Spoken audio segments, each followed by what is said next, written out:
இயேசு கிறிஸ்துவானவர் இந்த உலகத்திலே ஏன் வந்தார் என்பதை குறித்து நாம் கேட்கும் பொழுது ஒரு பதிலை சொல்லுவோம். ஆனால் இன்னொரு பதில் இருக்கிறது. அது என்னவென்று சொன்னால், கர்த்தருடைய நோக்கத்தின் திட்டங்கள் எல்லாம் தோற்று போனது. ஆகவே இனி தோற்கக்கூடாது என்று சொன்னால், நானே இந்த உலகத்திற்கு வர வேண்டும், அல்லது பிதா தன்னுடைய ஒரே பேரான குமாரனையாகிய இயேசு கிறிஸ்துவையே இந்த உலகத்திற்கு அனுப்ப வேண்டும் என்ற ஒரே ஒரு தீர்மானத்தை கர்த்தர் எடுக்கிறார். அப்படியானால் எதெல்லாம் தோற்று போனது அப்படி என்று பார்க்கும் பொழுது, முதலாவதாக கர்த்தருடைய படைப்பு தோற்று போனது. அல்லேலூயா. இப்போ வாசிப்போம். ஆதியாகமம் 18:20 வாசிக்கலாம். பின்பு கர்த்தர் சோதோம் கொமோராவின் கூக்குரல் பெரிதாய் இருப்பதினாலும் அவைகளின் பாவம் மிகவும் கொடிதாய் இருப்பதினாலும். இங்க என்ன பார்க்கிறோம்? சோதோம் குமாரனுடைய பாவம் மிகவும் கொடிதாய் இருக்கிறது அப்படின்னு பார்க்கிறோம். அப்போ என்ன அந்த பாவம் அவ்வளவு கொடிது அப்படி என்று பார்த்தால், அவர்களுடைய பாவம் ஆணோடே ஆண் அல்லது பெண்ணோடே பெண் சரீர பிரகாரமான இச்சைகளை நிறைவேற்றிக் கொள்ளக்கூடிய ஒரு கேவலமான எண்ணத்திற்குள் அவர்கள் கடந்து போனார்கள்.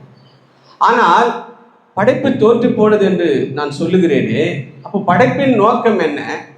இதுவல்ல அவருடைய படைப்பு, இது சாத்தானுடைய விருப்பம். அப்போ படைப்பு தோற்று போனது என்றால், அப்போ அவருடைய நோக்கம் என்ன? படைத்ததனுடைய நோக்கம் என்ன என்று பார்த்தால், அவர்கள் ஆணோடே பெண் அல்லது பெண்ணோடே ஆண் வாழ்ந்து இந்த உலகத்திலே மனிதன் தேவனுடைய மகிமையை, சிருஷ்டிப்பை வெளிப்படுத்த வேண்டும் என்பதுதான் அவருடைய நோக்கம்.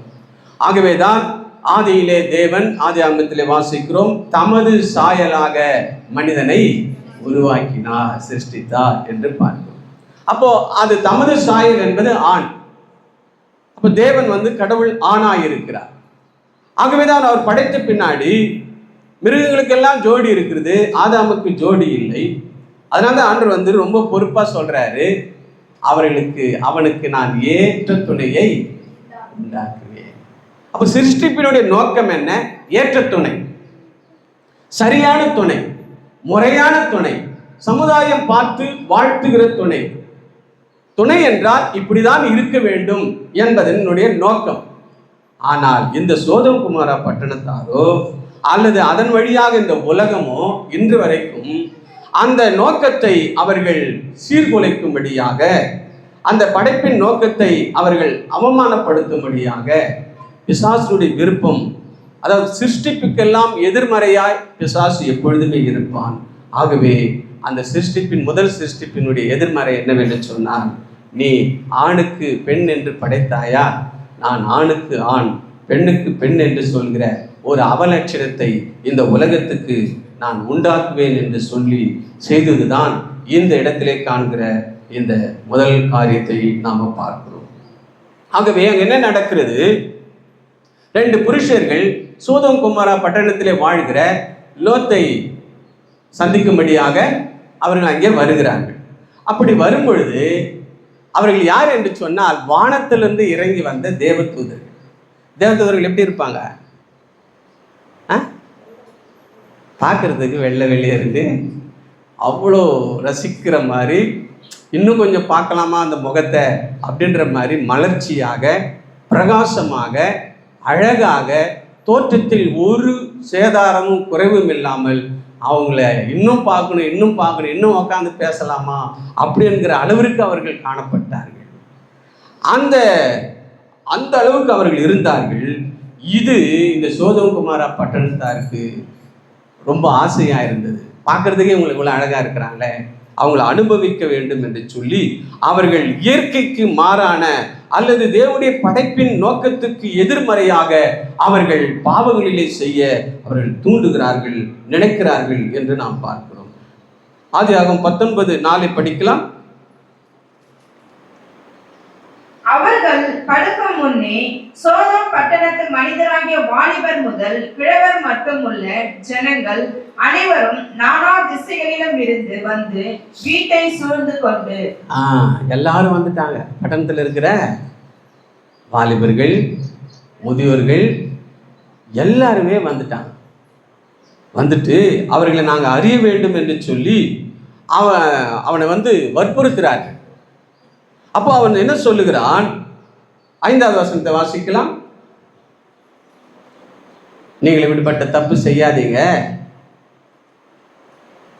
லோத்தை கூப்பிட்டு, இந்த ராத்திரி உன்னிடத்தில் வந்த மனுஷர் எங்கே? நாங்கள் அவர்களை அறியும்படிக்கு அவர்களை எங்களிடத்தில் வெளியே கொண்டு வா என்றார்கள். படிக்கலாம். அப்பொழுது லோத்து வாசலுக்கு வெளியே வந்து, அப்போ லோத்தானவர் வெளியே வந்து என் தனக்கு பின்னாலே கதவை பூட்டி அவர்களிடத்தில் போய், சகோதரரே, இந்த அக்கிரமம் செய்ய வேண்டாம். இதுதான் வார்த்தை, இந்த அக்கிரமம் செய்ய வேண்டாம், நீங்கள் இப்படிப்பட்ட பாவத்தை செய்ய வேண்டாம். எங்கிடத்துல வந்திருப்பது மனிதர்கள் அல்ல. இதுவரைக்கும் நீங்க மனிதர்களோடு கூட அப்படிப்பட்ட தவறை செய்தீர்கள். இப்பொழுது வந்திருக்கிற இந்த 2 புருஷர்களும் மனிதர்கள் அல்ல, அவர் பரலோகத்திலிருந்து வந்தவர்கள். அவர்களுக்கு நீர் அப்படிப்பட்ட காரியங்களை செய்யாதீங்க. இது மனித குற்றம் என்றால் அது தெய்வ குற்றமாகிவிடும் என்று சொல்லி, என்னிடத்திலே 2 பிள்ளைகள் இருக்கிறார்கள், அவர்கள் இதோ புருஷரை அறியாத 2 குமார்த்திகள். புருஷரை அறியாதவர்கள் நான் ஃப்ரெஷ்ஷா தருகிறேன். உங்கள் பாவத்துக்கு, உங்களுடைய ஆசைக்கு, இச்சைக்கு நான் புருஷனை அறியாத, கண்ணி கழியாத பிரஷான பிள்ளைகளை நான் கொடுக்கிறேன். ஆனால் தேவனுக்கு விரோதமான, படைப்புக்கு விரோதமான இப்படிப்பட்ட பாவத்தை செய்யாதவர்கள் என்று சொல்லி அவன் புலம்புகிறான். ஆனால் அவர்கள் அதை கேட்கவில்லை. அந்த அளவுக்கு அந்த பாவத்திலே அவர்கள் மூழ்கி கிடக்கிறார்கள், அடிமையாய் கிடக்கிறார்கள், வெறியாய் இருக்கிறார்கள். அந்நிய தேசத்திலிருந்து எங்களோட கூட வாழ்ந்து கொண்டிருக்கிற நீயா எங்களுக்கு அறிவுரை சொல்லுவது என்று சொல்லி அவனை புறக்கணித்து அந்த புருஷர்களை அவர்கள் தேடுகிறார். அடைய வேண்டும், பாவத்தை செய்ய வேண்டும், இச்சையை அடைய வேண்டும் என்று சொல்லி தவறான வேதத்துக்கு எதிர்மறையான பாவத்திலே அவர்கள் வாழ வேண்டும் என்று சொல்லி தேடுகிறார்கள். ஆனால் கர்த்தரோ அதை மறைக்கிறார். நம்ம கீழ் சம்பவங்களை பார்க்கிறோம். ஆகவே ஏசாயாவின் புத்தகத்திலே 3வது அதிகாரம் 9வது வசனத்தை வாசிக்கலாம். ஏசாயா 3:9. அவர்கள் முகப்பார்வை அவர்களுக்கு விரோதமாக சாட்சியிடும். அவர்கள் தங்கள் பாவத்தை மறைக்காமல் சோதோம் ஊராரை போல வெளிப்படுத்துகிறார்கள். பாவத்தை மறைக்கவில்லை அப்படின்னு சொன்னால் அதை குறித்த கூச்சம் இல்லை, அதை குறித்த வெட்கம் இல்லை. இப்படிப்பட்ட அசிங்கமான ஒரு தவறை செய்கிறோமே என்கிற ஒரு பயம் இல்லை, உணர்வு இல்லை. அதை அவர்கள் சோதோம் குமாரை போல வெளிப்படையாக மறைக்காமல் அவர்கள் செய்கிறதை பார்க்கிறோம். இதை குறித்து அப்போஸ்தலனாகிய பவுல் ரோமர் சபைக்கு சொல்லும்போது சொல்றாரு, 1வது அதிகாரம் 27வது வசனத்திலே,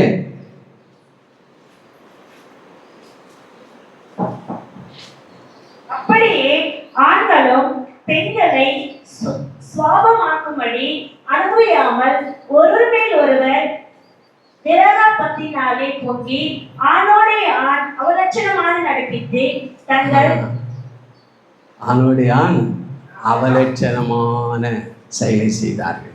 அப்படியானால் பெண்ணோட பெண் அவலட்சணமான காரியங்களை செய்தார்கள். இதை நான் ஏதோ புதுசாக சொல்லலை, இல்லை பைபிளில் இப்படி சொல்லியிருக்குது என்று நான் சொல்லவில்லை. இன்றைக்கும் இப்படிப்பட்ட காரியங்கள் உலகத்திலே நடந்து கொண்டே தான் இருக்குது.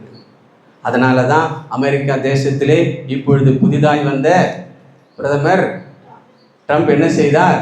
வந்ததுமே இப்படிப்பட்ட தவறுக்கு இந்த அரசாங்கம் இனி ஒத்து போகாது, அந்த சட்டத்தை முன்னிருந்தவர்கள் தீர்மானம் பண்ணினார்கள், அவர்கள் விருப்பம் செய்யலாம் என்று சொல்லி. இல்லை, அதெல்லாம் விருப்பம் கிடையாது, செய்யக்கூடாது என்று சொல்லி அந்த சட்டத்தை அவர் வந்ததுமே கேன்சல் பண்ணார். அல்லேலூயா. அவர் உண்மையாய் தேவனை விசுவாசிக்கிற, தேவனுக்கு பயப்படுகிற ஒரு நல்ல மனுஷன். ஆகவே இன்னைக்கு இந்திய தேசத்திலே கூட அப்படிப்பட்ட காரியங்கள் எல்லா தேசத்திலேயும் இருக்கிறது. அப்படியானால் என்ன பிசாசனுடைய ஆசை? தேவனுடைய படைப்பை கொச்சப்படுத்த வேண்டும், அவருடைய படைப்பின் திட்டத்தை அசிங்கப்படுத்த வேண்டும். அதிலே பிசாசுக்கு ஒரு சந்தோஷம். ஆகவே அப்படிப்பட்ட காரியத்தை அவன் செய்கிறான். இங்கே அதுதான் பவுல் சொல்றாரு. ஆகவே இப்படிப்பட்ட பாவத்திலே, பாவம் இந்த உலகத்திலே பெருகி இருந்தது. ஆகவே படைப்பின் நோக்கம் தோற்று போனது, படைப்பு தோற்று போனது. வசனம் 26 படிக்கலாம். அது ரோமர் 1:26.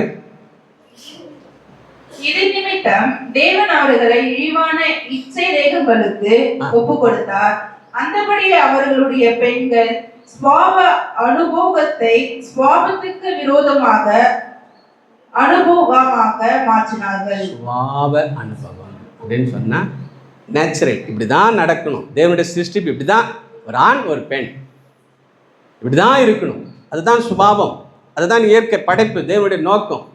அதுக்கு மாறாக செய்கிறார். அப்போ பிசாசுனுடைய கிரியைகளுக்கு அவர்கள் ஒத்து போகிறார்கள். பிசாசு தேவனுடைய படைப்பை அசிங்கப்படுத்தும்படியாக இந்த தவறான ஒரு பாவத்தை இந்த உலகத்துக்குள்ளே பிசாசு நுழைத்திருக்கிறான். ஆகவே கர்த்தர் பார்க்கிறாரு, படைப்பின் நோக்கம் நிறைவேறல, படைப்பின் நோக்கம் தோற்று போயிடுச்சு. அவருக்கு ரொம்ப கவலையா இருக்கிறது. ஆகவே இயேசு இந்த உலகத்தில் வந்ததனுடைய முதல் நோக்கம் என்னவென்று சொன்னால், படைப்பை, தோற்று போன இந்த படைப்பை சரிப்படுத்த. அல்லேலூயா. இரண்டாவது காரியமாக அவர் இயேசு கிறிஸ்து உலகத்தில் வந்ததனுடைய நோக்கம் என்னவென்று பார்த்தால், முதலாவது பார்த்தோம் படைப்பு தோற்று போனது, இரண்டாவது படைப்பின் நோக்கம் தோற்று போனது. என்னதுங்க? படைப்பின் நோக்கம் தோற்று போனது. இப்போ படைப்பின் நோக்கம் என்ன? மல்கியாவின் புத்தகம் 2வது அதிகாரம் 15வது வசனத்தை வாசிக்கலாம். அவர் ஒருவனை அளவா படைத்தார், ஆவி அவரிடத்தில் பரிபூர்ணமாய் இருந்ததே, பின்ன ஏன் ஒருவனை படைத்தார்? தேவ பக்தி உள்ள சந்ததியை பெரும்படிதானே. அல்லேலூயா. போதும். ஏன் ஒருவனை படைத்தார்? படைப்பின் நோக்கம் என்ன? பக்தி உள்ளவர்களை இந்த உலகத்திலே பெற்றெடுக்க வேண்டும். அல்லேலூயா. எத்தனை பேர் பக்தியா இருப்பது? கர்த்தருடைய இந்த மல்கியாவின் புத்தகம் 2வது அதிகாரம் 15வது வசனம் நிறைவேறி இருக்கிறது. அவர் பார்க்கிறார், நம்ம எல்லாரையும் பார்க்கிறார். என் விருப்பத்தை இவர்கள் செய்கிறார்கள், இவர்கள் பக்தியிலே வாழ்கிறார்கள், இந்த தண்டல கிராமத்திலே இவர்கள் பக்தியிலே வாழ்கிறார்கள் என்று சொல்லி கர்த்தர் நம்மளை பார்த்து சந்தோஷப்படுறார். அல்லேலூயா. எங்களை அனைவரும் பார்த்து சந்தோஷப்படுறார். இங்க உட்கார்ந்து கொண்டிருக்கிற ஒவ்வொருவரையும் பார்த்து அவர் சந்தோஷப்படுறார். ஆனால் ஒரு கூட்டம் என்ன செய்து கொண்டிருக்கிறது? பக்தியை புறக்கணிக்கிறது. என்னையா பக்தி? பரிசுத்தம் என்னையா? பரிசுத்தம் என்னையா? கர்த்தரு என்னையா? உண்மை என்னையா? பைபிள் தேடுறது என்று சொல்லி ஒரு கூட்டம் அவர்கள் எதிர்மறையாய் வாழ்ந்து கொண்டிருக்கிறார். ஆகவே படைப்பின் நோக்கத்தை இன்றைக்கு உலகத்தில் அநேகர்கள் அதை எடுத்துக் கொண்டிருக்கிறார். வாசிப்போம். சங்கீதம் 53:1 வசனத்தை வாசிக்கலாம். தேவன் இல்லை என்று மதிகேடன் தன் இருதயத்திலே சொல்லிக் கொள்கிறான். தேவன் இல்லை என்று மதிகேடன் தன் இருதயத்திலே சொல்லிக் கொள்கிறான். ஆனா இங்க இருக்கிற நம்ம எல்லாரும் தேவன் இருக்கிறார். சத்தமா அழியில சொல்லாமா? இன்னும் சத்தமாய் தேவன் இருக்கிறார் என்று நாம் அறிவித்துக் கொண்டிருக்கிறோம். ஆகவேதான் நாம் இங்கே இருந்து கொண்டிருக்கிறோம். எவ்வளவு பெரிய சந்தோஷம் பாருங்க. உலகம் ஒரு கூட்டம் என்ன செய்கிறது? தேவன் இல்லை என்று சொல்லிக் கொண்டிருக்கிறது. அதிலே தொடர்ந்து வாசிக்கலாம். அவர்கள் தங்களை கெடுத்து அருவருப்பான அக்கிரமங்களை செய்து வருகிறார்கள். ஆமா, ஏன் அப்படி சொல்றாங்கன்னா அவங்களுக்கு தேவை பாவம் செய். கடவுள் என்ன சொல்றாரு? பாவம் செய்யாத, நீ பக்தியா இருக்கணும்னு சொல்றாரு. அப்ப அவரை தேடனா, அவர் கடவுள் ஒருவர் இருக்கிறாருன்னு சொன்னா பரிசுத்தமா வாழணும், இல்லைன்னு சொன்னா இஷ்டமா வாழணும். அப்ப ஏன் இவர்கள் தேவன் இல்லை என்று சொல்லிக் கொள்கிறார்கள் என்று சொன்னால், அவர்கள் ஆசைகளை நிறைவேற்றிக் கொள்ள வேண்டும், பரிசுத்தத்தை தொடரக்கூடாது, பாவத்தில் இஷ்டம் போல வாழ வேண்டும், அக்கிரமத்திலே வாழ வேண்டும். இதெல்லாம் என்ன? மறைமுகமாக பிசாசுக்கு தான் சந்தோஷம். ஒரு மனிதன் எவ்வளவுக்கு எவ்வளவு பாவம் செய்கிறானோ அவ்வளவுக்கு அவ்வளவு யாருக்கு சந்தோஷம்? பிசாசுக்கு தான் சந்தோஷம். அப்போ படைப்பின் நோக்கம் என்னவென்று சொன்னால், பக்தியோடு கூட இந்த உலகத்திலே வாழணும். அல்லேலூயா. கர்த்தரை தேடி இந்த உலகத்திலே வாழணும், கர்த்தருக்காக வாழணும். ஏன்னா பக்தியற்றவர்கள் அற்றுப்போனார்கள் என்று வேதம் சொல்லுகிறது. ஆகவே இந்த கிராமத்தில் கூட எடுத்துக்கொள்ளலாம், எவ்வளோ பேர் இருக்கிறாங்க. ஆனால் நீங்கள் எல்லாரும் பக்தியில் இருப்பது எவ்வளோ பெரிய சந்தோஷம். அல்லேலூயா, அல்லேலூயா, அல்லேலூயா. 3 வசனத்தை படிக்கலாம். அவர்கள் எல்லாரும் வழிவிலகி ஏகமாய் கெட்டுப் போனார்கள். ஆமா, நன்மை செய்கிறவன் இல்லை, ஒருவனாகிலும் இல்லை. பார்த்தீங்களா? படைப்பின் நோக்கம் கெட்டு போச்சு. தோற்று போயிடுச்சு. என்னன்னா, நன்மை செய்ய ஒருத்தரும் வரல. ஆனால் நாம் எல்லாரும் இங்கே இருக்கிறோன்னா நாம் எல்லாரும் நன்மை செய்கிறோம். அல்லேலூயா. கர்த்தர் நாளை உங்களை பார்த்து ரொம்ப சந்தோஷப்படுறார். சின்ன கிராமமாக இருந்தாலும் உங்களை பார்த்தாலும் ரொம்ப சந்தோஷப்படுறார். உங்கள் மேல் ரொம்ப விருப்பமாக இருக்கிறார்.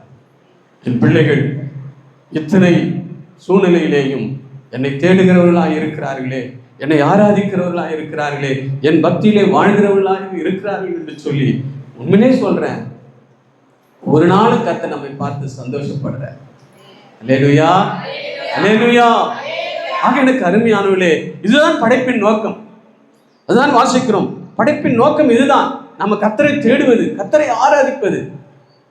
இந்த செயல்களை ஒரு நாள் கர்த்தர் மறக்க மாட்டார். அல்லேலூயா.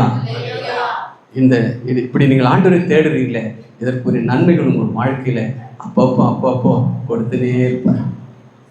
அதனால எனக்கு அருமையானவர்களே, பக்தி உள்ளவர்கள் அற்று போகிறார்கள், ஆனால் நன்மை செய்கிற ஒருவனும் இல்லை. ஆனால் நீங்கள் பக்தியிலே இருக்கிறீர்கள். நீங்கள் பக்தியிலே இருப்பதுதான் இந்த உலகத்திலே முதல் நன்மை. இல்லையே சொல்லலாமா? என்னையா நன்மை? ஆண்டவருக்கு என்னையா நன்மை? நீங்க பக்தியிலே இருக்கிறீங்க பாருங்க, அதுதான் நன்மை. இவ்வளவு பெரிய நன்மை நீங்கள் செய்து கொண்டிருக்கிறீர்கள். கர்த்தர் உங்களை நிச்சயமாய் கைவிட மாட்டார். உங்களை ஆசீர்வதிப்பார். உங்களுக்கு வேண்டிய எல்லா நன்மைகளையும் செய்வார். அதே சங்கீதத்தின் புஸ்தகத்தில் 12வது அதிகாரத்தில் 2ஆம் வசனத்தை படிக்கலாம். அவரவர் தங்கள் தோழரோடு பொய் பேசுகிறார்கள், இச்சக உதவினால் இருமனதாய் பேசுகிறார்கள். 12 என்ன செய்கிறார்களா? ஆமா, அவர்கள் பொய் பேசி பக்தி இல்லாமல் இச்சகமான காரியங்களிலே, தங்களுக்கு விருப்பமான காரியங்களிலே அவர்கள் ஓடிக்கொண்டிருக்கிறார். ஏன் இந்த உலகம் கிறிஸ்து கிட்ட வர்றதில்லை அப்படின்னா, பரிசுத்தத்தை போதிக்கிற ஒரே இடம் கிறிஸ்தவம் தான். அல்லேலூயா. இது எங்கேயுமே நீங்க பார்த்தீங்கன்னா, முஸ்லிம்கள் எடுத்துக்கொண்டால் நியாயப்பிரமாணத்தின் சட்டத்தின்படி உன்னை ஒருத்தன் அடிச்சா நீ அடி திருப்பி. ஆனால் கிறிஸ்துவின் பிரமாணம், ஒருவன் உன்னை ஒரு கணத்தில் அறைந்தால் மறு கன்னத்தை காட்டு. இது அன்பின் பிரமாணம், இதுதான் பரிசுத்தத்தின் பிரமாணம், இதுதான் ஒழுக்கத்தின் பிரமாணம், தாழ்மையின் பிரமாணம், விட்டுக் கொடுக்கிற பிரமாணம், சமாதானத்தின் பிரமாணம். ஆகவே இதுதான் பக்தியின் பிரமாணம். ஆகவே கர்த்தருடைய படைப்பின் நோக்கம் என்ன? பக்தியோடு வாழணும். அல்லேலூயா, அல்லேலூயா. ரோமர் புத்தகம் 3வது அதிகாரம் 23ஆம் வசனத்தை படிக்கலாம். எல்லாரும் பாவம் செய்து தேவ மகிமையற்றவராகி. எல்லாரும் என்ன பண்ணிட்டாங்க? பாவம் செஞ்சுட்டாங்க. தேவ மகிமை இழந்து போனார். எனக்கு அருமையானவர்களே, இங்க இருக்கிற நாம் அனைவரும் ஒருவேளை தனிப்பட்ட வாழ்க்கையில நான் நல்லா இருக்கிறேன், நான் சுத்தமா இருக்கிறேன், நான் தேவனுக்கு விரோதமா எதையும் செய்யலைன்ற ஒரு மனநிறைவு உங்களுக்கு இருக்குமானால் அதுதான் பெரிய சந்தோஷம். அல்லேலூயா. அதுதான் பெரிய மகிழ்ச்சி. ஆகவே எல்லாரும் பாவம் செய்தார்கள், நாம பாவம் செய்யல. அல்லேலூயா. இல்லையா, என் மனசாட்சி அப்படி ஒத்துக்கல அப்படின்னு சொன்னா போங்க, உங்களை சரிப்படுத்திக்கங்க. அல்லேலூயா. இல்லையா, நீங்க சொல்லிட்டீங்க ஓரெல்லாம் பொதுவா, ஆனா என் மனசாட்சி என்னை சரிப்படுத்துகிறது, என்னை சீர்தூக்கி பார்க்கிறது, என் மனசாட்சி என்னோடு கூட பேசுகிறது இல்ல அப்படின்னு நீங்க நினைப்பீர்கள் என்று சொன்னால் பரவாயில்லை. உங்களை மாற்றிக்கொள்வதற்கான ஒரு வாய்ப்பாய் இந்த நேரத்தை நாம் பயன்படுத்திக் கொள்வோம். இன்னும் காலங்கள் இருக்கிறது, பரவாயில்லை, சீக்கிரமாய் இன்னும் பரிசுத்தமாகிக் கொள். அதான் வெளிப்படுத்தல் சொல்றாரு 21 பரிசுத்தமாகிறவன் பரிசுத்தமாகிறவன் இன்னும் பரிசுத்தமாக வாங்க. ஆண்டவர் உங்களோட பேசுறாரா? உணருங்க, ஒப்புரவாகுங்க. ஒன்று ஒன்றா விட்டு விட்டு விட்டு விட்டு விட்டு அப்படியே 100க்கு 100 பரிசுத்தத்தில் நிலைத்திருங்க. அல்லேலூயா. தாமதிக்கிறார் என்று சிலர் எண்ணுகிறபடி, ஏன் அவர் தாமதிக்கிறார் சொன்னா, ஒருவனும் கெட்டு போகாமல் இருக்க தான் தாமதிக்கிறார். ஒருவனும் அப்படின்னு சொன்னா உலகம் மட்டுமல்ல, நாம சபைக்குள்ளேயும் கூட சிலர் கேடானவர்களாக இருக்கிறார்கள். நம்முடைய மனசாட்சி நமக்கு சொல்லும், உங்கள் இருதயமே உங்களை குற்றவாளி என்று தீர்க்கிறது. உங்க இருதயம் தான் உங்களுக்கு ஜட்ஜி இல்ல, உங்க இருதயம் தான் உங்களுக்கு தீர்ப்பு, வேற யாரும் தேவையில்லை. நான் பார்க்காததுக்கெல்லாம் நிறைய இருக்கலாம், ஆனால் உங்கள் இருதயத்துக்கு எல்லாம் தெரியும். ஆக எனக்கு அருமையானவர்களே, நம்மை பரிசுத்தமாக்கிக் கொள்வோம், இன்னும் பரிசுத்தமாக்கிக் கொள்வோம். எனவே இந்த நாளிலே கர்த்தர் நம்மிடத்தில் எதிர்பார்ப்பது என்ன? படைப்பின் நோக்கம் தோற்று போனது, பக்தி இல்லாதவர்களாய் போனார்கள். நம்ம பக்தியா இருக்க ரொம்ப சந்தோஷம்தான், ஆனால் அவர்கள் பக்தி இல்லாமல் போனார்கள். ஆகவே இந்த முழு உலகத்தையும் சரியான ஒரு பக்திக்குள்ளே கொண்டு வரும்படியாக தான் இயேசு இந்த உலகத்திலே வந்தார். அல்லேலூயா. மூன்றாவதாக இயேசு இந்த உலகத்தில் வந்தார் என்கிற திட்டத்தின் இரண்டாவது வெளிப்பாடு, ஆளுமையின் நோக்கம் தோற்று போனது. என்னதுங்க ஆளுமையின் நோக்கம்? அப்படின்னா என்னன்னா, இந்த உலகத்துல மனிதனை படைச்சதும் அவனுக்கு கொடுத்த முதல் அதிகாரம் என்னங்க? 28 ஆதியாகமம் 1:28 படிங்க. பின்பு தேவன் அவர்களை நோக்கி, நீங்கள் பலுகி பெருகி பூமியை நிரப்பி அதை கீழ்ப்படுத்தி சமுத்திரத்தின் மச்சங்களையும் ஆகாயத்து பறவைகளையும் பூமியின் மேல் நடமாடுகிற சகல ஜீவ ஜந்துக்களையும் ஆண்டு கொள்ளுங்கள். அதுங்க ஆண்டு கொள்ளுங்கள் என்கிற அதிகாரத்தை கொடுத்தா, நான் இதெல்லாம் ஆள மாட்டேன், அதுதான் என்னை ஆளணும்னு சொல்லி இன்னைக்கு நிறைய பேர் மிருகங்களை தெய்வமாக்கி விட்டார்கள். வானத்திலே காண்கிற கோள்களை எல்லாம் தெய்வமாக்கி விட்டார்கள். இந்த உலகத்திலே பூமியிலே காண்கிற மரம் செடி கொடிகளெல்லாம் கல்லையெல்லாம் தெய்வமாக்கி விட்டார். ஆனால் கர்த்தருடைய நோக்கம் என்ன? தேவனுடைய நோக்கம் என்ன? இந்த உலகத்திலே கர்த்தரை தவிர நம்மை ஆள்வதற்கு எதுவும் கிடையாது. நாம தான் இந்த உலகத்தில் இருக்கிற எல்லாத்தையும் ஆளணும். அல்லேலூயா. இன்னைக்கு சபையாகிய நாம் அப்படிப்பட்ட வழிபாடுகள் வெளியே வந்திருப்பது பெரிய சந்தோஷம். கையில தட்டி அன்று நன்றி சொல்லலாமா? அந்த ஒரு ஆவிக்குரிய கண்கள் நமக்கு திறக்கப்பட்டிருக்கு. நல்லா உற்சாகமா தட்டுங்க. உங்களுக்கு அந்த அப்படிப்பட்ட ஒரு ஆசீர்வாதத்தை தேவன் கொடுத்திருக்கிறாரு. நம்முடைய ஆவிக்குரிய கண்கள் திறக்கப்பட்டது. ஆகவே நாம் இங்கே அமர்ந்து கொண்டு அதெல்லாம் தவறு என்பதை புரிந்து கொண்டு இயேசுதான் ரட்சகர், இயேசுதான் தெய்வம், இயேசுதான் ஆண்டவர் என்று சொல்லி நாம் அவரை ஆராதித்துக் கொண்டிருக்கிறோம். ஒரு கூட்டம் என்ன செய்து கொண்டிருக்கிறது? இல்லை இல்லை இதெல்லாம் என்னை ஆள வேண்டும் என்று சொல்லி ஓடிக்கொண்டிருக்கிறது உலகம். இல்லை, மனிதனை தெய்வமாக்கி கொண்டிருக்கிறது, மரத்தை தெய்வமாக்கி கொண்டிருக்கிறது, கல்லை தெய்வமாக்கி கொண்டிருக்கிறது, மிருகங்கள் எல்லாம் தெய்வமாக்கி கொண்டிருக்கிறது. பேர் நல்ல பாம்பு, ஆனால் செய்கிறதெல்லாம் கெட்ட பாம்பு. அப்படிப்பட்டதெல்லாம் மனிதன் தெய்வமாக்கி விட்டார். ஒரு சாமியார், அவர் பேர் மரத்து சாமியாரம். என்னதுங்க? மரத்து சாமியார். மரத்து மேலே அவர் ஒரு கிளை பிரிவிலே உட்கார்ந்து கொண்டு அவர் மைக் பூச்சின்னு போதிச்சுன்னுக்கிறாரு. அவர் உயரத்தில் இருக்கிறதுனால அவரை போய் யாரும் தொட முடியல. அதனால் இவ்வளோ நேரம் பேசினுக்கிறாரே சொல்லி அவருக்கு உடம்பு வலிக்குன்னு சொல்லி அவருக்கு கொஞ்சம் கை கால் பிடிச்சி விடலான்னு சொல்லி மரத்தை போய் அமைக்கினுக்கிறாங்க. என்னது? மரத்துக்கு 2-3 பேர் மரத்தை சுற்றி சுற்றி சுற்றி அமைக்கணும் வராங்க. மூடல் இல்லையா? ஒரு இடத்துல எங்கேயோ பூஜை நடந்து கொண்டிருக்கிறது, அந்த இடத்துக்கு போய் அவங்களால பார்க்க முடியல, ஆனால் டிவியில் பார்த்து கொண்டிருக்கிறார்கள். உடனே அவர்களுக்கு பக்தி பரவசமாகி அந்த டிவியின் மேலே அபிஷேகம் பண்ணுகிறார். இல்ல, இப்படி எல்லாத்தையும் மனிதன் தெய்வமாக்கி விட்டான். ஆனால் இங்கே வேதம் என்ன சொல்லுகிறது? அப்பா அதெல்லாம் உன்னை ஆளக்கூடாது, நீ அதை ஆள வேண்டும். நாம தான் ஆள பிறந்தவர்கள். அல்லேலூயா.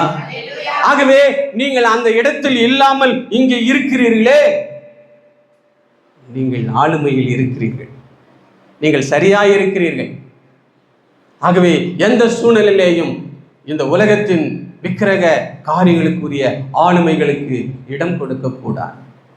இடம் கொடுப்பது இல்லை, அந்த இடத்துக்கு கூட போகக்கூடாது. அதுதான் ரொம்ப முக்கியம். இல்லை, என் ஃப்ரெண்டு கூப்பிட்டுச்சு, நான் போனேன், சும்மா தான் போனேன். அங்கெல்லாம் சும்மான்ற வார்த்தையெல்லாம் பயன்படுத்தப்படக்கூடாது, போகவே கூடாது, அந்த பக்கமே போகக்கூடாது. அந்த ஆளுமைக்குரிய அந்த வாசனை நமக்கு படவே கூடாது. இயேசுதான் என் ஆளுமை, நான் இந்த உலகத்தை ஆள வேண்டும், இந்த அண்ட சராசரங்களை நான் ஆள வேண்டும், அவைகளை நான் புசிக்க வேண்டும், எல்லாம் எனக்காக வைக்கப்பட்டிருக்குது, என்னை கர்த்தரை தவிர வேற எதுவும் ஆளக்கூடாது. அல்லேலூயா. அதாவது கர்த்தரை தவிர மனிதர்கள் வேற எதுக்காவது கையெடுத்தா அதுதான் ஆளுமை, அது அவர்களை ஆள்கிறது. நிறைய உதாரணங்களை சொல்லிக்கொண்டே போகலாம். ஆக எனக்கு அருமையானவர்களே, சங்கீதங்களின் புத்தகத்தில் 8வது அதிகாரம் 6ஆம் வசனத்தை படிக்கலாம். உம்முடைய கரத்தின் கிரியைகளின் மேல் நீர் அவனுக்கு ஆளுகை தந்து சகலத்தையும் அவனுடைய பாதங்களுக்கு கீழ்ப்படுத்தினீர். அல்லேலூயா. இதுக்கு மேல வசனம் படிக்க தேவையில்ல போலது. எல்லாத்தையும் என்ன பண்ணிட்டாரா? நம்ம கால் கீழே வச்சிட்டாரு. ஆனா மனிதர்கள் அதை அறியாமல் அது கால் கீழே கிடக்குறாங்க. அல்லேலூயா. கல்லோ மண்ணோ மரமோ எல்லாம் நம்ம காலு கீழே தான். ஆனா இன்னைக்கு நிறைய பேர் அது கீழே கிடக்குறாங்க. அதுதான் கொடிய வேதனை. அதுதான் ரொம்ப மனசுக்கு வேதனையா இருக்குது. ஒருவேளை நம்ம இதை ஒரு ஜாலியாக பேசி கொண்டிருந்தாலும் உள்ளான மனுஷனுக்குள்ளே அதை திட்டமாய் அதை யோசித்து பார்க்கும்பொழுது மனசு வேதனைப்படுகிறது. இவருடைய கண்கள் திறக்கப்படவில்லையே, இதுதான் தெய்வம், இதுதான் தெய்வம் என்று ஓடிக்கொண்டிருக்கிறார்களே என்ற மனவேதனை நமக்கு இருந்து கொண்டு தான் இருக்குது. நான் இன்னொரு புறம், அப்பா நான் அந்த இடத்துல இல்லை. சத்தமா சத்தமா, நான் அந்த இடத்துல இல்லை, நான் இந்த இடத்துல இருக்கிறேன். எவ்வளவு பெரிய சந்தோஷம் இல்லை? மெய்யான தேவனை நான் ஆராதித்துக் கொண்டிருக்கிறேன். என் கண்கள் திறக்கப்பட்டிருக்கிறது. ஒருவேளை என் கண்கள் மூடப்பட்டிருந்தால் நான் அப்படிப்பட்ட இடத்துல இருந்திருப்பேன். என்ன ஆண்டவர் அங்கிருந்து கொண்டாட்ட அதை நினைக்கும் பொழுது ரொம்ப சந்தோஷமா இருக்கு. மெய்யான தேவனுக்கு பிள்ளைகளாக இருக்கிறோம். நம்ம முன்னோர்களாக யோசித்து பாருங்கள், அவர்கள் அங்கேதான் இருந்தார்கள். ஆனால் நம்முடைய கண்கள் திறக்கப்பட்டது. இவர்தான் ரட்சகர், இதுதான் படைப்பின் நோக்கம். என்னை ஆண்டவர் ஆளுமைக்கு தான் படைச்சார். என்னை யாரும் ஆளக்கூடாது, கர்த்தரை தவிர என்னை யாரும் ஆளக்கூடாது. நான் கர்த்தரை தவிர வேற யாருக்கும் கை எடுக்கக்கூடாது. வேற எதுக்குன்னா கை எடுத்தா அது ஆளுமை, வேற ஏதாவதுக்கு நான் புத்தி போட்டா அது ஆளுமை. நான் கர்த்தருக்கு தான் புத்தி போடுவேன், நான் கர்த்தருக்கு தான் கை எடுப்பேன். அல்லேலூயா, அல்லேலூயா, அல்லேலூயா. அப்படியானால் ஆபகுக்கு புஸ்தகம் 2வது அதிகாரம் 19வது வசனத்தை வாசிக்கலாம். மரத்தை பார்த்து விழி என்றும் உண்மையான கல்லை பார்த்து எழுப்பு என்றும் சொல்லுகிறவனுக்கு ஐயோ, ஐயோ, ஐயோ. என்னது ஐயோ? அது பேசுமா? அது பதில் தருமா? ஐயோ, அந்த ஐயோ அப்படின்ற இடத்திலிருந்து நம்ம வெளியே வந்துட்டோம். சொல்லலாமா? அல்ல, ஐயோ என்ற இடத்திலிருந்து நம்ம வெளியே வந்துட்டோம். அது பெரிய ஒரு சந்தோஷம். இதை நீங்க சாதாரணமா நினைக்காதீங்க. உங்கள் ஏதாவது உங்களுடைய வழிப்போக்கிலே அல்லது உங்களுடைய குடும்ப போக்கிலே ஏதாவது பிரச்சனைகள் இருக்கும் என்று சொன்னால் அதை நீங்கள் பெரிதாக எடுத்துக்கொள்ளாதீர்கள். இதை கவனியுங்கள். இது ஒரு பெரிய சந்தோஷம். இன்னைக்கு ஆண்டருக்குள் இருக்கிறது ஒரு பெரிய ஒரு சந்தோஷம். ஆகவே ஏசாயாவின் புத்தகம் 45 20வது வசனத்தை வாசிக்கலாம். அதுவும் படிக்கலாம். படிங்க. எரேமியா 10:5. அவைகள் பனையை போல் நெட்டையா நிற்கிறது, அவைகள் பேச மாட்டாதவைகள், அவைகள் நடக்க மாட்டாததினால் சுமக்கப்பட வேண்டும். சுமக்கப்படணும். அதான் ஒரு வார்த்தை சொல்லுவாங்க. அதாவது நீ சுமக்கிறது தெய்வம் அல்ல, உன்னை சுமப்பது தான் தெய்வம். அல்லேலூயா. நான் சுமப்பது தெய்வம் அல்ல, என்னை சுமப்பது தான் தெய்வம். நம்மளை யார் சுமக்கிறாரு? கர்த்தர் தான் சுமக்கிறார், இல்லையா? உபாகம புத்தகத்தில் வாசிக்கிறோம் 1வது அதிகாரத்தில், ஒரு தகப்பனானவன் தன் பிள்ளையை எப்படி சுமந்தானோ அதுபோல நான் உங்களை சுமந்து வந்தேன் என்று சொல்லி இஸ்ரவேல் மக்களை பார்த்து சொல்றாரு. ஆகவே கர்த்தர் நம்மை சுமக்கிறவர், நாம சுமக்கிறது இல்லை. வேளாங்கண்ணி சுமந்தாலும் அது ஒரு விக்கிரகம். ஐயோ, ஏசப்பாவுடைய தாய், அதெல்லாம் இங்கே கிடையாது, அதுவும் விக்கிரம் தான், இல்லையா? ஆகவே நான் சுமப்பது தெய்வம் அல்ல, என்னை சுமப்பது தான் தெய்வம். அல்லேலூயா. அது எப்படி நிக்குதா? அதான் எப்படி நிக்குதா? ஐயா, என்ன மரம் மாதிரியா? அது சொல்ல மாட்டேன்றீங்களா? அப்படின்னா என்னன்னா, இருக்கிறதுலே உயரமான மரம் எது? பனை மரம். இப்போ என்ன சொல்றது வசனம்? இன்னைக்கும் பார்த்தீங்கன்னா உயரமான தெய்வங்களை நிறுத்தி இருக்கிறார் இல்லை? அங்கே பார்த்தாலும் உயரம். இது மாதிரி எங்கெல்லாம் உயருகிறதோ அதெல்லாம் ஒரு சாபக்கேடு. ஆகவே அதான் வசனம் சொல்லுது, பனையை போல நெட்டையா நிற்கிறது. நீங்கள் எங்கன்னா போங்களேன், நிறைய இடங்களே பார்க்கிறோம். அது போல தெய்வம் அல்லாத தெய்வங்களை உயரமாய் நிறுத்துகிறார். அன்னைக்கே தீர்க்கதரிசனமா சொல்லிட்டார் பாரு எரேமியாவின் மூலமா, அது பனைமரம் மாதிரி நெட்டையா நிற்குது. ஏசாயா 45:20. ஜாதிகளினின்று தப்பினவர்களே கூட்டம் கூடி வாருங்கள், ஏகமாய் சேருங்கள். தங்கள் விக்கிரகமாகிய மரத்தை சுமந்து ரட்சிக்க மாட்டாத தேவனை தொழுது கொள்ளுகிறவர்கள் அறிவில்லாதவர்கள். ஐயோ, அங்க ஐயோ இங்க அறிவில்லாத. அப்ப நாம எல்லாரும் பக்கத்துல மேட்ச் சொல்லுங்க, நான் ரொம்ப அறிவாளி சொல்லுங்க. பக்கத்துல மேட்ச் சொல்லுங்க, பிரதர் நான் ரொம்ப அறிவாளி, சிஸ்டர் தங்கச்சி நான் ரொம்ப அறிவாளி. சொல்ல மாட்டேன்றீங்களே, சொல்லிட்டீங்களா? நான் ரொம்ப அறிவாளி. ஆண்டவர்கிட்ட வந்தவர்கள் எல்லாம் அறிவாளிகள், வராதவர்கள் எல்லாரும் அவ்வளோதான். அதுக்கு எதிர்மறை. அதை நம்ம என்ன சொல்றது? நான் இயேசுவிடத்திலே வந்து விட்டேன், நான் அறிவாளி. உங்களை மாதிரி அறிவாளி இந்த உலகத்தில் கிடையாது. நீங்க பெரிய பெரிய இன்ஜினியர் ஆகல, கவலைப்படாதீங்க. பெரிய பெரிய சயின்டிஸ்ட் ஆகல, கவலைப்படாதீங்க. பெரிய பெரிய சம்பாதிக்கிற ஒரு பெரிய அறிவாளிகளாய் மாறல, கவலைப்படாதீங்க. டாக்டர் ஆகல, கவலைப்படாதீங்க. கலெக்டர் ஆகல, கவலைப்படாதீங்க. நீங்க தான் இந்த உலகத்திலேயே இவர்களை விட பெரிய அறிவாளிகள்.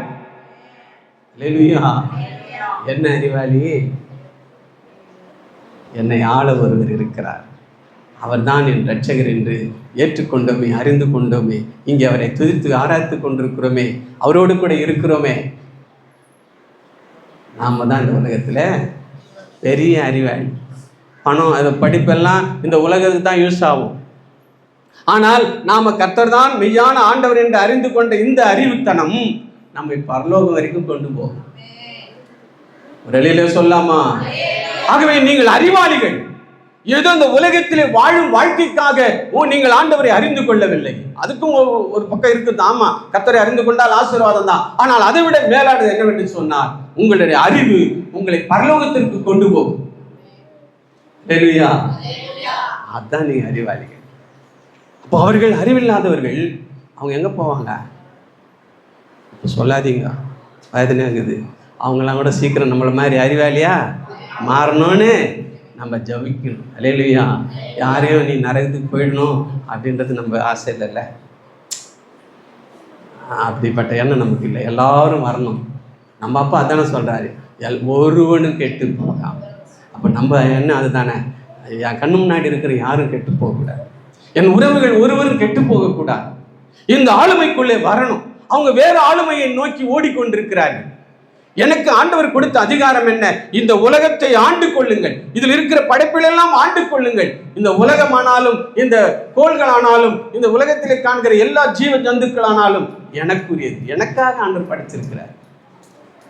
அதான் வசனம், ஒரு வாசகம் இருக்கிறது, படைத்தான் படைப்பையெல்லாம் மனுவுக்காக, மனுவை படைத்தான் தன்னை வணங்க. அதான் ஏசப் கர்த்தர் படைத்தார். கர்த்தர் படைத்தார் படைப்பையெல்லாம் மனிதராகிய எனக்காக. ஆனால் என்னை படைத்ததனுடைய நோக்கம் அதுகளை வணங்க அல்ல. இதெல்லாம் படைச்சு என்கிட்ட கொடுத்தாரு, அவரை நான் ஸ்தோத்திரிக்க, அவரை வணங்க. அல்லேலூயா. படைத்தான் படைப்பெல்லாம் மனுவுக்காக, மனுவை படைத்தான் தன்னை வணங்க. அல்லேலூயா. நான் யாரையும் வணங்க மாட்டேன். சத்தமா ரெடியாக சொல்லாமா? ஒரு லைட்டு டக்குன்னு எரியுதுன்னு வச்சா கூட, பழைய தோசை என்ன டக்குன்னு நம்ம கையே புத்தி போடலாமான்னு நினைக்க. இப்போ நீங்கள் நிறைய பேர் மாறிட்டு இருக்கீங்க, ரொம்ப சந்தோஷம். சில பழைய ஆளுங்களாம் மாற மாட்டான், அப்படி புத்தி போட்டால் கூட தப்பு. இப்போ அப்போஸ்தலர் புத்தகத்திலே 14வது அதிகாரத்தை எடுத்துக்கொண்டால் அது ஒரு பெரிய சம்பவம். அங்கே பிறப்பிலேயே ஊனமாய் பிறந்த ஒரு மனிதனை பவுலும் பர்னபாவும் சுகமாக்குகிறார். சுகமாக்கின மாத்திரத்தில் இவர்கள் என்ன நினைச்சிட்டாங்க, இருக்கிற மக்கள் எல்லாரும் அவங்க வந்து விக்கிரக ஆராதனையின் தேசம் அது, பட்டணம் அது. எல்லாரும் ஓ இப்படி இவர்களை தாயின் கருவிலே பிறந்த நாள் முதல் கொண்டு இதுவரையிலே ஊனமாயிருக்கிற இவன் எழுந்து நடந்து விட்டான் என்று சொன்னால் இவர்கள் மனிதர்கள் அல்ல, இவர்கள் வானத்திலிருந்து இறங்கி வந்த தேவர்கள் என்று சொல்லி அவர்களுக்கு என்ன செய்ய பார்க்குறாங்க, மாலை போட்டு அவர்களை கடவுளாக்கலான்னு பார்க்குறாங்க.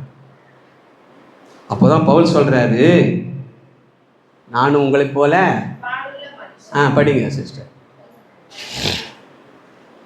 15 படிங்க. மனுஷரே ஏன் இப்படி செய்கிறீர்கள்? நாங்களும் உங்களைப் போல பாடுள்ள மனுஷன் தானே. நாங்கள் கூட உங்க மாதிரி பாடுள்ள மனுஷன் தான்ப்பா. அப்ப யார் தெய்வமாய் இருக்க வேண்டும்? பாடுகள் இல்லாதவர் தான் தெய்வமாய் இருக்கு இல்லையா? எல்லாருக்கும் பாடு இருக்குது இல்லை? ஒரு சாமியார் போய் வணங்குறாங்க, அவருக்கு உடம்பு சரியில்லாத நான் ஆகிட்டா என்ன பண்ணுவார்? நான் ஹாஸ்பிட்டலுக்கு வரமாட்டேன்னு உட்காந்துருப்பார், ஓட்டுருவார், ரகசியமாக ஓட்டுருவார். அப்படின்னா என்னன்னா, நீ உண்மையான கடவுள் என்று சொன்னால் நீ ஹாஸ்பிட்டல் போகக்கூடாது. இப்போ இயேசு கிறிஸ்து ஹாஸ்பிட்டலுக்கு போகாத ஆண்டவர் அல்லேலூயா. இயேசு கிறிஸ்து அவர் தான் ஹாஸ்பிட்டல். கரடி தட்டி ஆண்டவர் நன்றி சொல்லாமா? அவர் தான் ஹாஸ்பிட்டல். ஹாஸ்பிட்டலுக்கு போகாத ஒரே தெய்வம் அவர் தான் ஹாஸ்பிட்டல். ஒருத்தர் என்ன பண்ணுறாரு, சாமிக்கு உடம்பு சரியில்லைன்ட்டு செட்டஸ்கோப் எடுத்துன்னு போய் கல்லில் வச்சு இப்படி இப்படின்னு பார்க்குறாரு. செட்டஸ்கோப்னு தெரியல, டாக்டர் கழுத்தில் போன சிக்காயிடுச்சான் அந்த கல். அப்படின்னா அதில் என்ன தெரியுது உங்களுக்கு? சாமிக்கே சிக்கு வரும், ஆனால் இயேசு சாமிக்கு சிக்கே வராது. No sick. அல்லேலூயா. இங்கே அதான் வாசிக்கிறேன், நாங்களும் உங்களை போல பாடு உள்ளவர்கள் தான். அப்ப யார் தெய்வமாக இருக்க வேண்டும்? பாடுகள் இல்லாதவர் அல்லது பாடுகளை போக்குகிறவர். நம்முடைய ஆண்டவர் பாடுகள் இல்லாதவர், பாடுகளை போக்குகிறவர், பாடுகளை நமக்காக சுமந்து கொண்டவர். அல்லேலூயா, அல்லேலூயா. தான் இயேசு சுமந்து கொண்டாரே, நான் சுமக்க தேவையில்லை. அல்லேலூயா. பவுல் அதான் சொல்லுகிறார், நாங்களும் உங்களை போல பாடுள்ள மனுஷன் தாப்பா, நீங்க ஏன் இப்படி என்னை தெய்வமாக்க வருகிறீர்கள் என்று சொல்லி அங்கே சொல்லப்படுவதை பாருங்க. அப்படி என்று சொன்னால் இங்க என்ன பார்க்கிறோம்? அவர்கள் மனிதர்கள் ஆள விரும்புகிறார்கள். அப்போ ஆளுமை, கர்த்தர் கொடுத்த ஆளுமை தோற்று போனது. ஆகவேதான் இயேசு இந்த உலகத்துக்கு வந்தார். நம்மிடத்திலே ஆளுமை தோற்று போகவில்லை, எல்லாரிடத்திலேயும் அந்த ஆளுமை மாற வேண்டும், கர்த்தர் தான் ஆள வேண்டும் என்கிற ஒரு நோக்கத்திற்காக தான் இயேசு இந்த உலகத்துக்கு வந்தார். நாம் அதை போய் எல்லாருக்கும் என்ன பண்ணோம்? அறிவிக்கணும். சுவிசேஷமா அறிவிக்கணும். இத்தனை பேரும் போய் தெருவில் என்னென்ன எப்படி இருக்கான்? யாருக்கெல்லாம் டான்ஸ் ஆட தெரியும்? யூடியூப்பில் பாருங்களேன், லேடிஸ்லாம் என்ன மாதிரி டான்ஸ் ஆடி சுவிசேஷம் சொல்கிறாங்க இல்லை? ஸ்டேஜில் டான்ஸ் ஆடுறது மட்டும் இல்லை, லைக் பார்த்தா நிறைய வந்துட்டுக்குது. நம்ம டான்ஸை பார்த்துட்டு நிறைய பேர் லைக் பண்ணிக்கிறாங்க. எல்லோரும் சில ஊழியக்காரங்க, இன்னும் அவங்க விசுவாசம் இவ்வளோ கூச்சம் இல்லாமல் அருமையாக இருக்கிறாங்க. ஆமாம், அவங்க பாவத்துக்கு மட்டும்தான் கூச்சப்படுவாங்க அப்படின்னு. அல்லேலூயா. வேறு எதுக்கும் கூச்சப்படும். இத்தனை பேரும் போய் தெருவில் நின்னா எப்படி இருக்கும்? வாங்கல, மாதத்துக்கு ஒரு முறையாவது போய் நிற்கலாம் தெருவில். என்ன பண்ண தெருவில் போயிட்டு? ஆமா, வருத்தப்பட்டு பாரம் சும போரே, பாரம் இயேசுவிடம் இளைப்பாற. அல்லேலூயா. போய் பாடணும். நல்லா சுவிசேஷ பாட்டில் எடுத்து வைங்க. அட்லீஸ்ட் மாதத்துக்கு ஒரு முறையாவது போகலாம், ஒரு சண்டே ஈவினிங் போகலாம். சிஸ்டர் வரீங்களா? உங்களை பார்த்தா வர மாதிரி தான் தெரியுது. அல்லேலூயா, அல்லேலூயா. எல்லாரும் வாங்க, ஒரு தடவை போய் இப்படி இதே குரூப்பாக சின்னது குட்டி எல்லாரும் போய் நிற்கணும். நம்ம பெற்ற சந்தோஷத்தை மற்றவங்களுக்கு சொல்லணும். அல்லேலூயா, அல்லேலூயா. ஆகவே இயேசு கிறிஸ்து இந்த உலகத்தில் வந்ததனுடைய நோக்கம் என்ன? முதலாம் நோக்கம் படைப்பு தோற்று போனது, அதை வெற்றியாய் மாற்ற ரெண்டாவது, படைப்பின் நோக்கம் தோற்று போனது, அதை சரி செய்ய. மூன்றாவது, ஆளுமை தோற்று போனது, ஆளுமையை மீண்டும் மனிதனுக்குள் உருவாக்க. நாலாவது ஒன்றை பார்த்து முடிச்சிடலாம், ஏன்னா அப்போதான் 2 பார்ட்டாக நம்ம போட முடியும். நான்காவது என்னவென்று சொன்னால், நியாயப்பிரமாணம் தோற்று போனது. எதுங்க? நியாயப்பிரமாணம் தோற்று போனது. டைம் இருக்கப்பா? போதா? நியாயப்பிரமாணம் தோற்று போனது. ஆபகு புஸ்தகம் 1வது அதிகாரம் 4ஆம் வசனத்தை படிக்கலாம். ஆபகு 1:4. ஆபகு 1வது அதிகாரம் 4ஆம் வசனத்தை படிக்கலாம். ஆகையால் நியாயப்பிரமாணம் பலனற்றதாகி நியாயம் ஒருபோதும் சொல்லாமல் போகிறது. நியாயப்பிரமாணம் என்ன ஆகி போச்சுங்களா? பலனற்று செல்லா காசாகி போச்சு. 2000 ரூபாய் செல்லாதுன்னு சொல்லும் போது, அன்றைக்கி இருந்த 1000 ரூபாய் செல்லாதுன்னும் போது நம்ம எப்படியெல்லாம் அலைஞ்சோம், எப்படியெல்லாம் நம்ம தெரிஞ்சோம். இங்கே என்ன சொல்லுது? அதுவே அது ஒரு தேசத்துக்கான பிரச்சனை, இது முழு உலகத்துக்கான பிரச்சனை. முழு உலகத்தினுடைய மீட்புக்காக, ரட்சிப்புக்காக, மனம் திரும்புதலுக்காக, கர்த்தர்தான் தெய்வம் என்பதை அறிந்து கொள்வதற்காக, அவர்களுடைய நீதி நெறிக்காக நல்ல சட்டத்திட்டங்களாகிய நியாயப்பிரமாணத்தை கொடுத்தா, இந்த மக்கள் என்ன பண்ணிட்டாங்களாம்? காலப்போக்கில் நியாயப்பிரமாணத்தை பலனற்றதாயிடுச்சான். அப்படின்னா என்னன்னா, காலப்போக்கில் மக்கள் என்ன ஆயிட்டாங்க? இதெல்லாம் ஒன்றும் பிரயோஜனப்படாது, இது வேஸ்ட், இது ஒரு வெத்து வேட்டு அப்படின்ற மாதிரி நியாயப்பிரமாணத்தின் மேலே ஒரு வெறுப்புணர்வு வந்துவிட்டு ஜாக்கிரதையா இருக்க வேண்டும். அதான் ஆண்டவர் சொல்றார், நீங்கள் ஆதியிலே கொண்டிருந்த விசுவாசத்தை விட்டாய். அப்போ நம்ம என்னைக்கு ரட்சிக்கப்பட்ட காலத்திலே நம்முடைய வெறியும், நம்முடைய வைராக்கியமும், நம்முடைய ஆவிக்குரிய ஜீவியத்தின் எழுப்புதலும், கர்த்தரை தேடுகிற அனுபவம் எவ்வளவாய் நமக்கு அதிகமாய் இருந்ததோ அதை சாகர வரைக்கும் விடக்கூடாது. தான் அதில் ரொம்ப ஜாக்கிரதையாக இருக்க வேண்டும். எனவே இங்க என்ன பார்க்கிறோம்? நியாயப்பிரமாணம் பலனற்றது அப்படின்னு மக்கள் சொல்ல ஆரம்பிச்சிட்டாங்க. அப்படி ஒரு காலம் சொல்லக்கூடாது. இந்த பைபிளால எனக்கு என்ன நன்மை, இந்த பைபிளை படிக்கிறதுனால எனக்கு என்ன நன்மை. அந்த நேரத்து கூட குடும்ப ஜபத்தில் கேட்டோம், யார் பைபிள் படிச்சுட்டு வந்தது. இன்னைக்கு கேட்குறோம், யாரெல்லாம் வசனத்தை சாப்பிட்டு வந்தீங்க. பயம் இல்லை. அன்றைக்கி வெள்ளிக்கிழமை கேட்ட பயமே இல்லை. டெய்லி வசனத்தை படிக்கணும், அது உள்ளே போயினே இருக்கணும். காலப்போக்கில் இல்லைன்னா என்ன ஆகிடும்னா, இது உள்ளே போகாத பட்சத்தில் ஏன் பலன், என்னுடைய திறமை, என்னுடைய அறிவு, என்னுடைய உழைப்பு, என்னுடைய ஜாக்கிரதை அப்படின்னு போயிடும். இல்லை, இந்த வசனத்தை வாசிக்க வாசிக்க இதன்படி நம்ம சார்ந்து கொள்ள கர்த்தருடைய வார்த்தை நமக்குள்ள நிலைச்சிருக்கும். நம்முடைய வாழ்க்கையும் கர்த்தருக்குள்ள நிலைச்சிருக்கும். அல்லேலூயா, அல்லேலூயா. ஆகவே அப்படி நாம சோர்ந்து போகக்கூடாது. அதுதான் நம்ம கொண்டிருக்கிற அந்த விசுவாசத்தை பெருக்கிக் கொண்டே இருக்க வேண்டும். அல்லேலூயா, அல்லேலூயா. எபிரேயர் புஸ்தகம் 11வது அதிகாரத்தில் படிக்கிறோம், விசுவாச பட்டியலில் யார் ஃபர்ஸ்ட் இருக்கிறாங்க? அப்படியே டக்குன்னு சொல்ல தேவையில்லையா? நீங்க யார் ஃபர்ஸ்ட் இருக்கிறாங்க?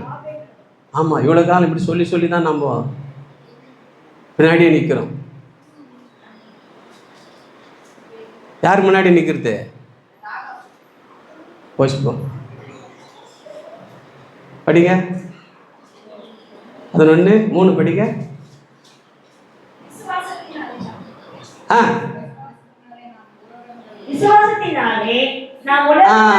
போதும்.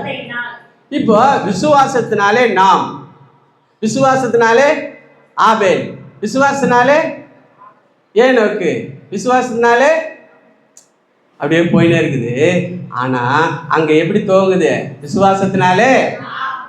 இனிமேல் யாருன்னா கேட்டா ஆபேல் சொல்லாதீங்க, வேதத்தை நன்றாய் படித்தவர்கள் என்கிற ஞானத்தோடு சொல்லுங்க. 3ஆம் வசனத்துல சொல்லுதையா, அதெல்லாம் இருக்கட்டையா, நான் தான் விசுவாசத்துல முன்னாடி நிக்கிறேன். கரையில தட்டி ஆண்டு நட்டு சொல்லாமா, நான் ஃபர்ஸ்ட். ஏன் நான் ஃபர்ஸ்ட்ல இருக்கிறேன்? அது சொல்லுங்கப்பா. ஏன் நான் ஃபர்ஸ்ட்ல இருக்கிறேன்? ஏன் நான் ஃபர்ஸ்ட்ல இருக்கிறேன்? நான் இப்போ நாமெல்லாம் ஃபர்ஸ்ட்ல இருக்கிறோம். ஏன் ஃபர்ஸ்ட்ல இருக்கிறோம்? ஐயா, இது உங்களுக்கு தெரியாதா? அவங்களாம் செத்துட்டாங்கய்யா, நான் சாவலை. நான் இன்னைக்கு ஆபேலை சாதித்ததை விட பெரிய காரியம் சாதிக்க எனக்கு வாய்ப்பு இருக்குது. ஏன்னா நான் சாவலை. ஆபிரகாம் சாதித்ததை விட பெரிய காரியங்களை சாதிப்பேன், ஏன்னா நான் சாவலை. அதனால விசுவாசத்தில் யார் ஃபர்ஸ்ட் நிற்கிறது சொல்ல முடியாது. ஆபேலு, ஏனோக்கு, ஆபிரகாமு, சாராளு, மோசே, இவங்க எல்லாத்தையும் செஞ்சது எல்லாத்தையும் ஒன்னா சேர்த்து கூட நாம இப்ப செய்ய முடியும். அப்படிப்பட்ட அதிகாரத்தின் காலத்தில் இருக்கிறோம். இயேசுவின் காலத்தில் இருக்கிறோம். கிறிஸ்துவின் பிரமாணத்தில் இருக்கிறோம். அவர் எல்லாரும் நியாய பிரமாணத்தின் காலம். ஆனால் நாம கிறிஸ்துவின் பிரமாணத்தில் இருக்கிறோம். அவர்கள் சாதித்ததை விட நான் அதிகமாய் சாதிப்பேன். அந்த நம்பிக்கையில தான் பவுல் சொல்றாரு, விசுவாசத்திலே நாம், அது அப்புறம் உலகம் சரி இருக்கட்டும், ஆனாலும் விசுவாசத்துல ஆபேல், விசுவாசத்துல ஏனோக்கு அப்படின்னு சொல்ற மாதிரி விசுவாசத்திலே இப்படி சொல்லலாமா? விசுவாசத்திலே தனியா சொல்லுங்க, தைரியமா சொல்லுங்க. ஐயா இல்ல கும்பலே நானும் வந்துடுறேன் அப்படி சொல்லாதீங்க. நான் சாதிப்பேன். அல்லேலூயா சொல்லுங்க. விசுவாசத்திலே நான், விசுவாசத்திலே நான். பத்தல சத்தம் சொல்லுங்க. விசுவாசத்திலே ஒரு முகமா சொல்லலாம். விசுவாசத்திலே அல்லேலூயா அல்லேலூயா. அதுதான் நியாயப்பிரமாணத்தினுடைய நோக்கம். அப்படி சோர்ந்துடாதீங்க. சில ஒரு குறிப்பிட்ட காலங்களில் பைபிளை விட்டுருவாங்க. ஆனால் நம்ம விடக்கூடாது. அதுதான் நம்ம விசுவாசத்தில் உறுதியோடு கூட இருக்க வேண்டும். அல்லேலூயா அல்லேலூயா. ஏசாயா 30:9 படிக்கலாம். ஏசாயா 30:9.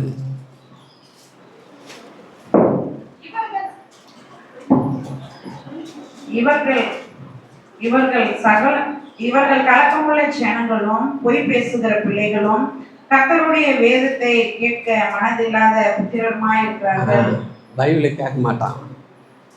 காலப்போக்கில் பைபிளை கேட்குற இன்ட்ரெஸ்ட் இல்லாமல் போயிடும். இதை விடலாம் என்னென்ன இருக்குது, பைபிள்னா பரிசுத்தம் சொல்லுது. இன்னைக்கு சில போதகர்களே அப்படி மாறிவிட்டார்கள். அவருடைய ஆராதனையிலே சினிமா பாடலை பாடுகிறார்கள். தவறான வார்த்தைகளை உலகத்திலே மனிதன் பயன்படுத்துகிற கெட்ட வார்த்தைகள் எல்லாம் ஆராதனைக்குள்ளே பயன்படுத்துகிறார்கள். இதெல்லாம் வேதத்துக்கு முரண்பாடானது. இதெல்லாம் நியாயப்பிரமாணத்திற்கு எதிரானது. தேவன் கொடுத்த சட்ட திட்டங்களுக்கு எதிரானது. ஜாக்கிரதையாக இருக்க வேண்டும். இது பரிசுத்த சமூகம். ஏதோ மக்களை கவருவதற்காக இஷ்டம் போல சந்தோஷமா அவங்க சிரிக்கிறாங்கன்னு சொல்லி கண்டபடிக்கு பேசிட்டு போக முடியாது. இது தேவ சமூகம். நம்ம பேர் வாங்கிறதுக்காக இங்க நிக்கல. நம்ம கைத்தட்டுறதுக்காக கைத்தட்டல் வாங்கிக் கொள்வதற்காக எங்க புல்பிட்ல நிக்கல. தேவன் யார் என்பதை சரியாய் சொல்லுவதற்காக தான் இந்த மேடை கொடுக்கப்பட்டிருக்கு. அல்லேலூயா. ஆகவே இங்க வசனம் என்ன சொல்லுகிறது? அவர்கள் வேதத்தை கேட்க மனதில்லை, அதன்படி நடக்க அவர்களுக்கு மனதில்லை. அவங்க விருப்பம், அவங்க சந்தோஷம். வந்திருக்கிற மக்கள் எதை விரும்புகிறார்கள், அவர்கள் போக்கு எந்த வழியில் இருக்குது, அதுக்கேற்ற மாதிரி பேசி அப்படி அவங்க கைத்தட்டில் வாங்கிக்கலாம் அப்படின்னு இன்னைக்கு சபையிலே போதர்கள் தவறாய் போய்கொண்டிருக்கிறதை நாம் பார்க்கிறோம். ஆகவே நம்ம ஜாக்கிரதையா இருக்க வேண்டும். வசனத்தை விட்டு விடவே கூடாது. என் பெருமை இந்த புல்பிட்டில் காட்டணும்னு அவசியம் இல்லை. அவர் பெருமையை தான் காட்டணும். அல்லேலூயா. கர்த்தர் யார் என்பதை தான் காட்டணும். அது சின்னதாக இருந்தாலும் சரி, பெருசாக இருந்தாலும் சரி, என்னை திட்டினாலும் சரி. ஓசியாவின் புத்தகம் 4வது அதிகாரம் 6ஆம் வசனத்தை படிக்கலாம்.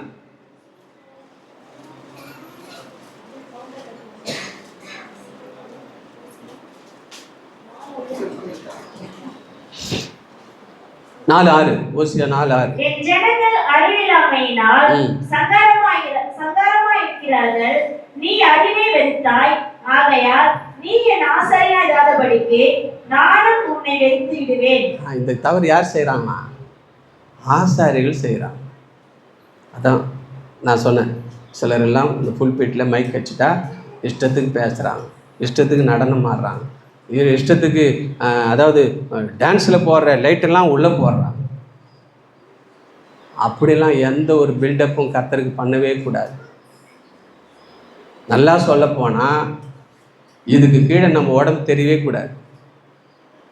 இந்த மார்புக்கு கீழே நம்ம உடம்பு, இங்கே புல்பில்ல நிற்கிற உடம்பு தெரியக்கூடாது. இப்படி ஓடுறது அப்படி ஓடுறது, ஏதோ ஒரு நேரம் போகலாம். அதே தொழிலாக ஓடுவாங்க, அதே தொழிலாக பண்ணுவாங்க. காலை ஆட்டுறதும் கொள்றதும். சரி போட்டுன்னு போகிறீங்க, அதை பற்றி நான் ஒன்றும் சொல்ல வரல. இங்கே ஷூ போடணுன்னு அவசியம் இல்லை. ஆகவே எல்லாத்தையும் அவங்க பார்க்குற மாதிரி காலை எப்படி அசைக்கிறது அப்படி அசைக்கிறது. இப்போ ஒரு பேண்ட் வந்தது லோ இப்பு, கொஞ்சம் கொஞ்சம் ஆனால் ஜட்டி தருது. ஊழியக்காரர்கள் இல்லை, இந்த இடுப்பு, இந்த முதுகுக்கு, இந்த மார்புக்கு கீழே நம்ம உடம்பே தெரியக்கூடாது. பரிசுத்த சமூகம். உடன்படிக்கை பெட்டியை பாருங்கள். ஒரு கேருபீன் கைகளை மூடிக்கொண்டிருக்கிறது, கால்களை மூடிக்கொண்டிருக்கிறது. ஏன்னா இது பரிசுத்த சமூகம், தேவ சமூகம். நியாயப்பிரமாணத்தின் அல்லது கிறிஸ்துவின் பிரமாணத்தை சரியாய் நாம செய்ய வேண்டியவர்களாக இருக்கிறோம். நம்ம இஷ்டம் போல செய்வது அல்ல, மற்றவருடைய கைத்தட்டலுக்காக, மற்றவர்களை சந்தோஷப்படுத்துவதற்காக, பேர் வாங்கிறதுக்காக செய்வது அல்ல. ஆமோஸ் புஸ்தகம் 2வது அதிகாரம் 4வது வசனத்தை வாசிக்கலாம்.